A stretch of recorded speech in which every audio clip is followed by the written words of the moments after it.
चलिए, आज एक बढ़िया खबर है आप लोगों के लिए। वो है कि एसएससी यानी स्टाफ सिलेक्शन कमीशन का कैलेंडर, एग्जाम कैलेंडर निकल चुका है। इस महीने ही निकला है, मई के महीने में। अ, तो उसके हिसाब से फेज 3 जो एग्जाम है, स्केड्यूल जो किया गया है 2025 का, वो प्रोबेबली जुलाई या अगस्त में होने वाला है। तो फार्मासिस्ट एसएससी यानी स्टाफ सिलेक्शन कमीशन का जो फेज 13 का जो स्केड्यूल होता है, तो उसको हम आज डिस्कस करेंगे। ठीक है। तो जरा मैं ये क्या बोलते हैं, हमारा जो स्क्रीन है, अ, उसको शेयर कर देता हूँ। ठीक है। तो आप लोग को समझ में आएगा। So I am just sharing of my screen so that it will be easier for you to see. चलिए।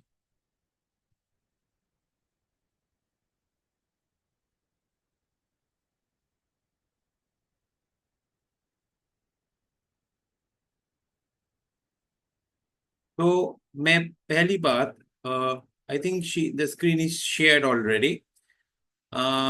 जो मैं दिखाने वाला हूँ वो है आपका स्टाफ सिलेक्शन कमीशन। आपको दिख रहा होगा मेरे स्क्रीन पे स्टाफ सिलेक्शन कमीशन का जो वेबसाइट है, उसमें अगर आप देखेंगे कि 14 को, प्रॉब्ली 14th of May 2015 को और 9th of May, दो नोटिफिकेशन नया निकला है। सो 9th of May 2025 में revise tentative calendar for exam जो है वो निकल चुका है, जिसके हिसाब से अ, हमारा जो एग्जाम का जो स्केड्यूल है, वो प्रॉब्ली ये फोर्थ वाला आप देख सकते हैं। That is selection post examination phase 13 2025, जो सीबी एक टाइप ऑफ एग्जाम होगा। उसका एडवर्टाइजमेंट डेट है 2002 2 जुलाई, जो 2 जून 2025। और वो क्लोजिंग डेट है 23rd of June 2025। ठीक है। एग्जाम का डेट जो प्रॉब्ली डेट दिया गया है एज पर द लिस्ट, वो है 24 जुलाई से 4 अगस्त तक इसके अंदर होने वाला है। तो आज का जो डिस्कशन रहेगा, हमारा जो टॉपिक ऑफ डिस्कशन रहेगा, कि ये एग्जाम के बारे में हम डिस्कस करेंगे। तो टाइम वेस्ट ना करके मैं सीधा हमारा जो टॉपिक है उसके अंदर मैं जा रहा हूँ। तो मैं एक छोटा सा प्रेजेंटेशन बनाया है। होपफुली ये प्रेजेंटेशन आपका बहुत काम में आएंगे। So I am just starting my presentation. देखिए, एसएससी फार्मासिस्ट फेज 13 एग्जाम 2025, ये जो एग्जाम है, अ, इसके जो स्टार्टिंग जो चीज आपको देखना पड़ेगा कि एक्सपेक्टेड वैकेंसीज और की डिटेल्स इसका क्या क्या है, मैं वो पहले डिस्कस करूंगा। तो ये जो एग्जाम होने वाला है, अब सुनने में आ रहा है, I am not sure, as पर द प्रीवियस जो रिपोर्टिंग्स वगैरह आया है, करीबन 50 से 100, मैक्सिमम 150 तक ये सीट्स हो सकता है प्रॉब्ली। 50 से 100, मैक्सिमम 150, कहीं कहीं 200 भी बोल रहे हैं, but I am not sure about it. 50 से 100 इसके आजू बाजू में ही प्रॉब्ली जो सीट वैकेंसी निकलने वाला होगा। दूसरा है कि एप्लीकेशन सबमिशन, जो मैंने आपको दिखाया कि 2 जून से 1 जुलाई इसके अंदर ही रहेगा, तो वो 24 दे दे चुका है। अच्छा, एग्जाम डेट जो है वो जुलाई 24 से अगस्त 4 अगस्त इसके बीच में होने वाला है, जो मैंने अभी डिस्कस किया।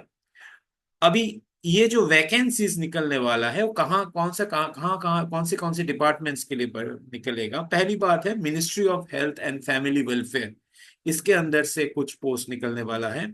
CGHS, central government health scheme, और अदर सबऑर्डिनेट ऑफिसर्स, ये तमाम जो वैकेंसीज है वो इनमें से ही आने वाला है और चांसेस है। ठीक है।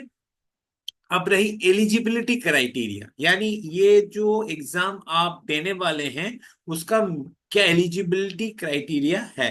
याद रखने का, ये बेसिक जो एग्जाम होने वाला है आपको पता ही होगा, जो स्टाफ सिलेक्शन कमीशन का जो फेज 13 का एग्जाम होता है, तो ये 10+2 लेवल का होता है। यानी ये क्योंकि ये मल्टी डिसिप्लिनरी एग्जाम है, ये जो एग्जाम है मल्टी डिसिप्लिनरी है, तो क्या होता है कि वो लोग देखते हैं कि आपका जो बेसिक नॉलेज जो है वो 10+2 का वो लोग एग्जाम एक कंडक्ट करते हैं, जनरल एग्जाम। और उसके साथ आपका जो डिग्री है या उसका जो सर्टिफिकेशन है वो वैलिडेट करके फिर आपका अपॉइंटमेंट्स होते हैं। So there exam will be common exam. तो ये अगर फार्मासिस्ट के लिए बोले तो ये जो background of this exam is non pharmacy background exam. ठीक है। तो इसमें और क्या है, नेशनलिटी पहली बात इंडियन है, और अदर एज पर the consideration by the government, minimum B pharm या B pharm from PCI approve institute, आपका एक डिग्री होना है, आइदर डिप्लोमा नहीं तो ग्रेजुएशन रहना पड़ेगा। मस्ट बी रजिस्टर्ड फार्मासिस्ट, ये बहुत इंपॉर्टेंट है, आपका रजिस्ट्रेशन सर्टिफिकेट कंपलसरी है। आप फ्रेशर भी हो सकते हैं, आपका कोई एक्सपीरियंस विद जीरो एक्सपीरियंस, आप जस्ट पास आउट भी हो सकते हैं, बट दिस इज मैंडेटरी कि आपका रजिस्टर्ड फार्मासिस्ट का जो सर्टिफिकेट है वो कंपलसरी आपको रहने का। एज 18 से 25 साल के अंदर आपका एज जो है वो होने का। एज रिलैक्सेशन, SC ST के लिए 10 साल, ओबीसी के लिए 3 साल, जो हैंडीकैप जो कोटा होता है वो जनरल हैंडीकैप के लिए 10 साल, ओबीसी प्लस हैंडीकैप के लिए 13, SC ST हैंडीकैप के लिए 15। ये जरा आप नोट कर लीजिए, हो सके तो एक स्क्रीनशॉट ले लीजिए आप। अब स्पेशल नोटिफिकेशन जो उसके बाद निकला है एसएससी में, वो है कि वो लोग इस टाइम वन टाइम रजिस्ट्रेशन कर रहे हैं थ्रू आधार एनेबल सिस्टम। ठीक है। और ये जो आधार एनेबल सिस्टम रहेगा वो 2 जून से शुरू होने वाला है, और ये करीबन आपका 31 मई तक खुला रहेगा। Further, with respect to annual examination calendar issued on 9th May, it is informed that the option to edit, अब edit के लिए और changes, अगर आपको changes करना है रजिस्ट्रेशन में, तो आप 31 मई तक कर सकते हैं। तो कोशिश कीजिएगा जो ये वन टाइम रजिस्ट्रेशन होगा वो ठीक ठाक करने का। अगर कोई में रेक्टिफिकेशंस होने वाला है तो वो 31 मई के अंदर कंप्लीट कीजिए, नहीं तो वो आप नहीं कर पाएंगे। ठीक है। ये एक्स्ट्रा नोटिफिकेशन जो बाद में आया था। अच्छा, अब आ जाते हैं एग्जाम के point. Exam point of view में हम लोग अब डिस्कस करेंगे। तो एग्जाम फॉर्मेट जो है वो सिंपल कंप्यूटर बेस्ड या CBT exam, objective MCQ exam रहेगा आपका, जैसे गेट या दूसरा कॉम्पिटिटिव एग्जाम्स में होते हैं। 100 क्वेश्चंस रहने वाले हैं, टोटल 200 मार्क्स, मतलब एक क्वेश्चन के लिए 2 मार्क्स रहेगा, यानी 100 × 2 200 मार्क्स का क्वेश्चन रहेगा।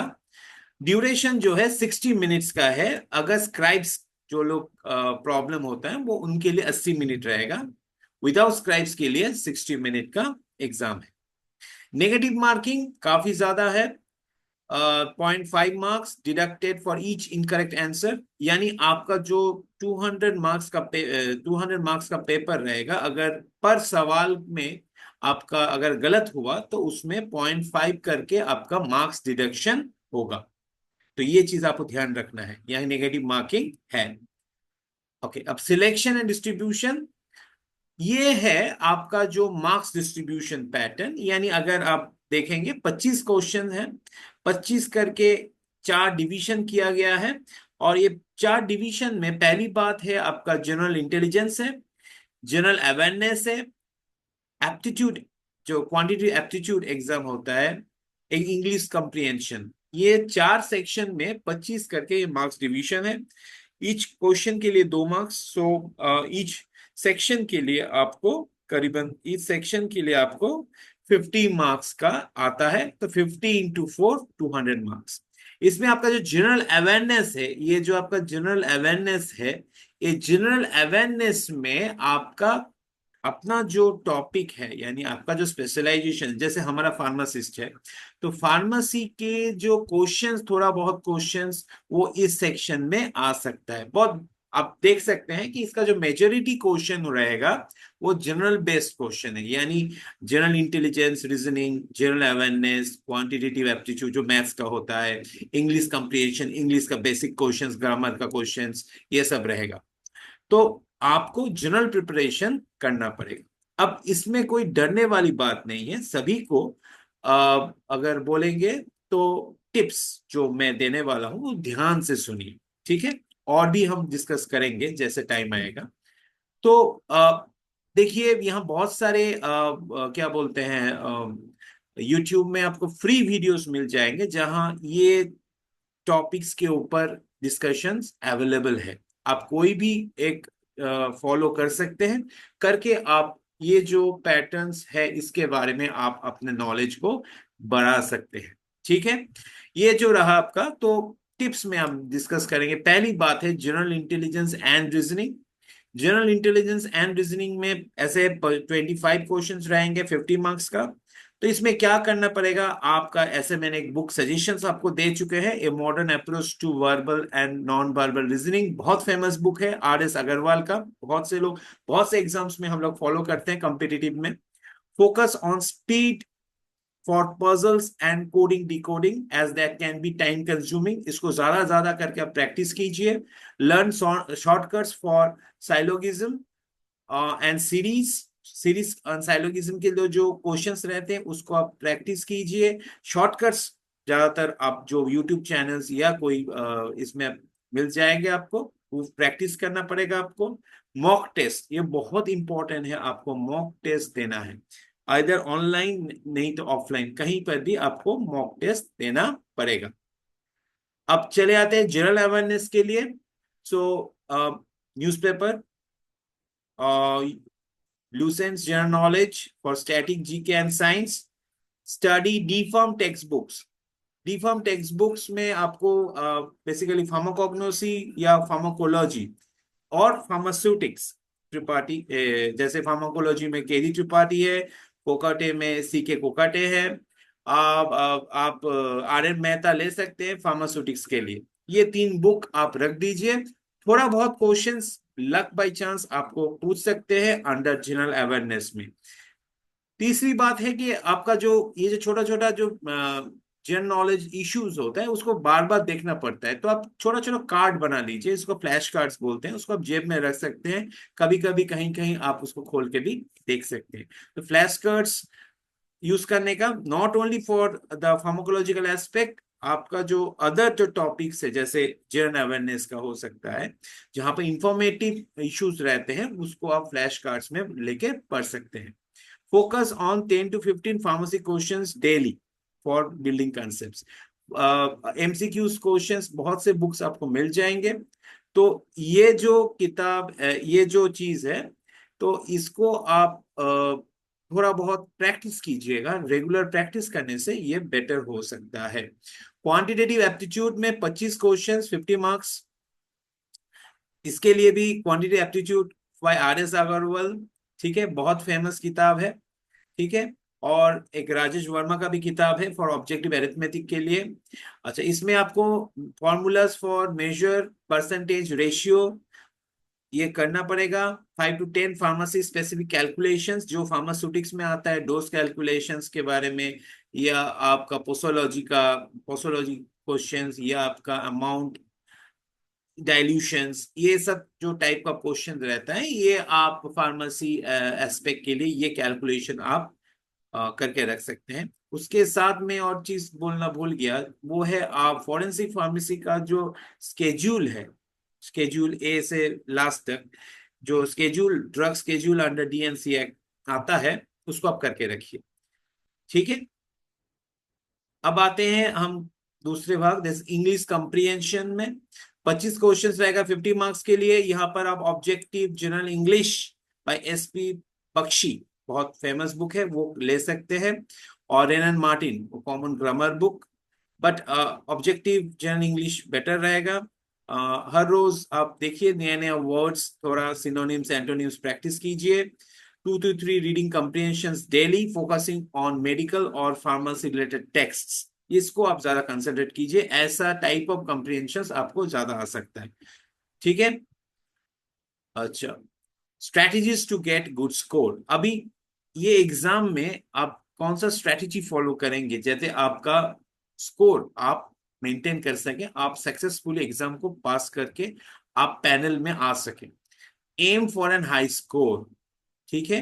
140, 60, 160 प्लस आउट ऑफ 200, ये आपका टारगेट रखना पड़ेगा। That is first and foremost thing. उसके नीचे एक भी नंबर नहीं। तो इसके लिए आपको ज्यादा मेहनत करना है। आप देख सकते हैं कि यहाँ पर मैंने दे दिया है कि टाइम एलोकेशन। ठीक है। आपका जो एग्जाम रहेगा उसका, उसके लिए जो टाइम एलोकेशन है वो ऐसा जैसे मैंने दे चुका है, ऐसे 15 से 20 मिनट, क्योंकि 1 घंटे का एग्जाम रहेगा। ठीक है। 1 घंटे का एग्जाम में आपको ये एग्जाम को 4 हिस्सों में डिवाइड करने का मिनिमम 10 से 15 मिनट कोशिश कीजिए कि एक एक सेक्शन को 10 से 15 मिनट में खत्म करने का। जैसे मैंने जनरल अवेयरनेस के लिए थोड़ा टाइम रखा है, क्योंकि वो आपको मेमोरी मेमोरी बेस्ड है, उसमें ज्यादा आपको दिमाग लगाने की बात नहीं है, इसलिए उसको जल्दी से खत्म करने की कोशिश कीजिए, जाके आप बाकी जैसे जो डिफिकल्ट पार्ट है जैसे क्वांटिटेटिव एप्टीट्यूड जो टेस्ट रहेगा उसके लिए आप करीबन 20 मिनट आप दे सकें। Aim to attempt 80 to 90 questions with high accuracy to avoid negative marking। इसमें जो सबसे इंपॉर्टेंट है कि आपको 80-90 क्वेश्चंस विथ हाई एक्यूरेसी से ज्यादा इंपॉर्टेंट है कि आप अवॉइड कीजिए नेगेटिव मार्किंग। अगर कोई क्वेश्चन आपको डाउट लग रहा है उसको मत कीजिए। अगर किसी का आंसर आपको पता नहीं है उसको तुक्का मत मारिए। अगर आप ये करने जाएंगे तो ऑटोमेटिक ये जो आपको 0.5 जो डिडक्शन है वो होने का चांसेस ज्यादा हो जाता है। Target score for each section, आपको जो 25 25 जो क्वेश्चंस रहता है आपको टारगेट रखना करेगा, ऐसे 20 या 22 मार्क्स आप आराम से वहां से उठा सकें। ठीक है। जैसे 20 से 22 क्वेश्चंस आप ठीक कर सकें, जैसे that equivalence to 40 to 44 marks. Take 1 to 2 full length mock test weekly using platforms। हमें कुछ प्लेटफॉर्म्स आपको जैसे बोला था, जैसे बुक्स का आपका रेफरेंस दिया, ऐसे कुछ प्लेटफॉर्म्स जैसे टेस्ट बुक, अड्डा 247 और एसएससी ऑफिशियल प्रैक्टिस पोर्टल्स, इसका आप मदद लेके आप एटलीस्ट थोड़ा बहुत अपने आप ये कुछ मॉक टेस्ट देना स्टार्ट कर सकते हैं। रेगुलर आप प्रैक्टिस कीजिए, क्योंकि ये इसमें ज्यादा कुछ नहीं है। आप रेगुलर प्रैक्टिस करने से, रेगुलर जब मॉक टेस्ट देंगे तो that increases your confidence and speed. तो ये चीज कंपलसरी है। ठीक है। कितना भी गलत हो होने दीजिए। पहली बात है स्टार्टिंग में थोड़ा आपका जो परफॉर्मेंस रेट वो कम रहेगा, धीरे धीरे धीरे धीरे हर रोज वो बढ़ता रहेगा। ठीक है।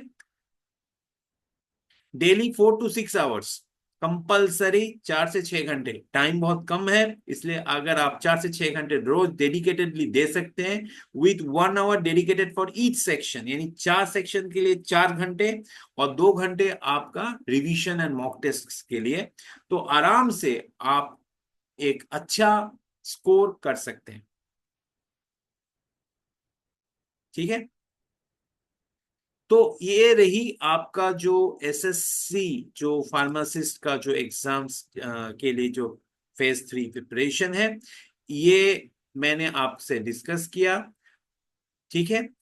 अगर आपको कोई भी क्वेश्चंस है तो आप पूछ सकते हैं। मैं इस डिस्क्रिप्शन में, आप नीचे डिस्क्रिप्शन में मैं कुछ बुक्स का लिंक्स भी डाल दूंगा, जाकि आप वो चाहे तो खरीद सकते हैं, इंक्लूडिंग फार्मेसी का किताब। तो जाके आप आपका जो प्रिपरेशन है वो अभी से स्टार्ट कर दीजिए। ठीक है। और जो डेटा और इंफॉर्मेशन मैंने दिया और शेयर किया इसको आप नोट करके रखिए, और एज बाय एज ये आपका प्रिपरेशन का प्रोसेस चलता रहेगा, हम और भी आपको इंफॉर्मेशन देने की कोशिश करेंगे। तो that's all for the thing. तो मैं शेयरिंग स्टॉप करता हूं।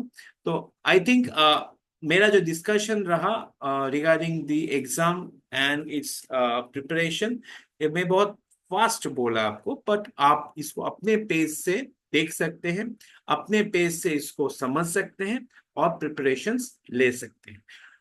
तो अगर कोई आपका इश्यूज है, आप एक कमेंट बॉक्स में ऑब्वियसली आप क्वेश्चंस डाल सकते हैं। I will try my level best to make your problems solve as soon as possible.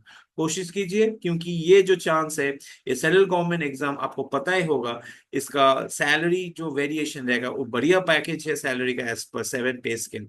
तो आई विश आप लोग प्रिपरेशन स्टार्ट कर दीजिए, और my best of luck to all of you. ठीक है, so that's what I am completing my presentation and my discussion for today।